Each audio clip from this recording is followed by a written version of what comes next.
Bismillahirrahmanirrahim. Assalamualaikum warahmatullahi wabarakatuh. Alhamdulillah. Alhamdulillahilladzi khalaqal jannah li'ibadihil muttaqin. Wassalatu wassalamu ala habibina syafi'ina Muhammadin sayyidil anbiya'i wal mursalin wa ala alihi wa ashabihi ajma'in. Amma ba'd. Pertama-tama marilah kita bersyukur kepada Allah Subhanahu wa ta'ala atas limpahan karunia yang telah diberikan kepada kita semua. Dan di antara nikmat yang sangat besar dirasakan seorang hamba adalah ketika dipertemukan dengan bulan suci Ramadan. Dan alhamdulillah kita adalah bagian dari hamba Allah Subhanahu wa ta'ala yang dipertemukan dengan bulan Ramadan, di mana banyak di antara hamba-hamba Allah Subhanahu wa ta'ala hidup di bulan Rajab tapi tidak sempat bertemu dengan bulan Sya'ban. Banyak di antara hamba Allah Subhanahu wa ta'ala hidup di bulan Sya'ban tapi meninggal dunia belum sempat bertemu dengan bulan Ramadan. Maka suatu nikmat yang besar Allah berikan kepada kita ketika kita diberikan umur panjang oleh Allah Subhanahu wa ta'ala dan dipertemukan dengan bulan suci Ramadan. Hadirin hadirat, saimin saimat, rahimani wa iyyakumullah. Selanjutnya salawat serta salam kita curahkan pada junjungan alam Nabi besar Muhammad sallallahu alaihi wasallam. Seraya kita mengucapkan Allahumma salli ala Sayyidina Muhammad wa ala ali Sayyidina Muhammad. Dengan harapan mudah-mudahan kelak di yaumil qiyamah kita adalah golongan umat beliau yang akan mendapatkan syafaatnya. Amin ya rabbal alamin. Maka pada kesempatan kali ini saya akan menyampaikan kultum Ramadan yang bertemakan amalan-amalan yang akan mengantar pelakunya masuk ke dalam surganya Allah Subhanahu wa ta'ala. Hadirin hadirat, saimin saimat, rahimani wa iyyakumullah. Banyak sekali penjelasan di dalam Al-Quran tentang ibadah atau amalan yang balasannya adalah syurga. Begitu juga dalam hadis-hadis baginda Nabi besar Muhammad sallallahu alaihi wasallam.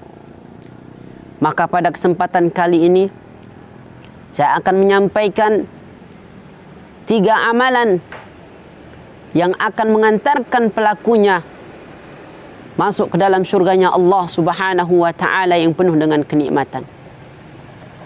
Rasulullah sallallahu alaihi wasallam pernah berpesan kepada sahabat Huzaifah radhiyallahu an, di mana pada saat itu Rasulullah sallallahu alaihi wasallam menyandarkan tubuhnya ke tubuh sahabat beliau yaitu Huzaifah.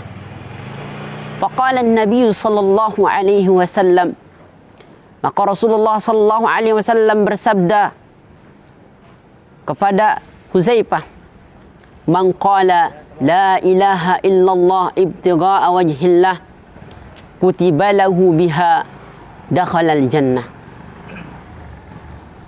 Barang siapa yang mengucapkan kalimat la ilaha illallah semata-mata mengharapkan keridaan Allah Subhanahu wa ta'ala, maka akan ditulis baginya, yaitu dimasukkan ke dalam surganya Allah Subhanahu wa ta'ala. Kemudian yang kedua, man shama yauman, barang siapa yang berpuasa 1 hari ibtigha'a wajhillah kutiba lahu bihi dakhalal jannah, maka akan dicatat oleh Allah Subhanahu wa ta'ala untuk dimasukkan ke dalam surganya. Wa man tasaddaqa bi sadaqatin ibtigha'a wajhillah kutiba lahu biha dakhala al-jannah. Barang siapa yang bersedekah dengan satu sedekah, maka Allah Subhanahu wa taala akan menulis bagi orang yang bersedekah tersebut, akan membalas bagi orang yang bersedekah tersebut, yaitu dimasukkan ke dalam syurganya. Hadis ini diriwayatkan oleh Imam Ahmad dengan isnad yang diketerangkan oleh para ulama la ba'tsa fihi. Itu artinya Allah Subhanahu wa taala melalui lisan baginda Nabi besar Muhammad sallallahu alaihi wasallam akan memasukkan hambanya ke dalam syurga yang penuh dengan kenikmatan. Allah akan memberikan kenikmatan di dalam syurga tersebut apabila seorang hamba melakukan 3 hal yang sesuai dengan disabda baginda Nabi besar Muhammad sallallahu alaihi wasallam yang saya sampaikan tadi. Yang pertama, hendaklah kita memperbanyak kalimat tauhid. Hendaklah kita memperbanyak zikir. Dan bukankah seabdul zikir adalah mengucapkan la ilaha illallah? Kemudian yang kedua adalah dengan melaksanakan ibadah puasa, di mana dalam riwayat yang lain Rasulullah sallallahu alaihi wasallam bersabda bahwasanya di dalam syurga terdapat satu pintu yang dinamakan dengan pintu Ar-Rayyan, dan tidak akan masuk melalui pintu tersebut kecuali orang-orang yang berpuasa, orang yang mampu menahan lapar dan dahaga sampai saatnya berbuka puasa. Hadirin hadirat, shaimin shaimat rahimani wa iyyakumullah. Kemudian yang ketiga, amalan yang akan mengantarkan pelakunya masuk ke dalam syurga Allah Subhanahu wa taala adalah sedekah. Maka momentum bulan puasa saat ini adalah waktu yang sangat pas untuk kita memperbanyak sedekah. Karena seperti yang Rasulullah sallallahu alaihi wasallam sampaikan tadi, bahwasannya barang siapa yang bersedekah dengan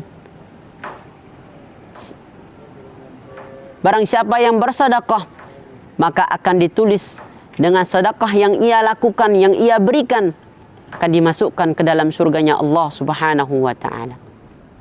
Maka ketiga hal tersebut hendaklah kita perbanyak di bulan Ramadan saat ini.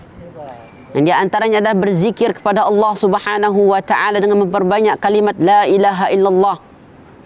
Kemudian yang kedua, melakukan puasa dengan penuh keimanan, mengharap keridhaan Allah Subhanahu wa taala. Kemudian yang ketiga, memperbanyak sedekah. Karena sesungguhnya barang siapa yang memberi sedekah di bulan Ramadan, yaitu dengan memberikan orang yang berpuasa buka puasa, maka janji Rasulullah sallallahu alaihi wasallam, man fattara shaiman, barang siapa yang memberikan orang berbuka puasa, kana lahu mislu ajrih ghairu la yanqusu syai'an. Orang yang memberikan orang berbuka puasa akan diberi pahala oleh Allah Subhanahu wa taala seperti pahalanya orang yang berpuasa, tanpa dikurangi sedikit pun pahala orang yang berpuasa tersebut. Hadirin hadirat, shaimin shaimat rahimani wa iyyakumullah. Maka puasa kali ini marilah kita meningkatkan kualitas ibadah kita, amalan-amalan kita, sehingga Allah Subhanahu wa taala akan ridha kepada kita. Jikalau Allah sudah ridha kepada kita, Allah akan memasukkan kita ke dalam syurganya kelak bersama orang-orang yang kita cintai di bawah naungan syafaatnya baginda Nabi besar Muhammad sallallahu alaihi wasallam insyaallah. Demikianlah kultum singkat pada kesempatan kali ini. Mudah-mudahan ada manfaatnya untuk kita semua, khususnya saya pribadi. Saya akhiri, wallahul muwaffiq wal hadi ila sabilir rasyad. Thumma assalamu alaikum warahmatullahi wabarakatuh.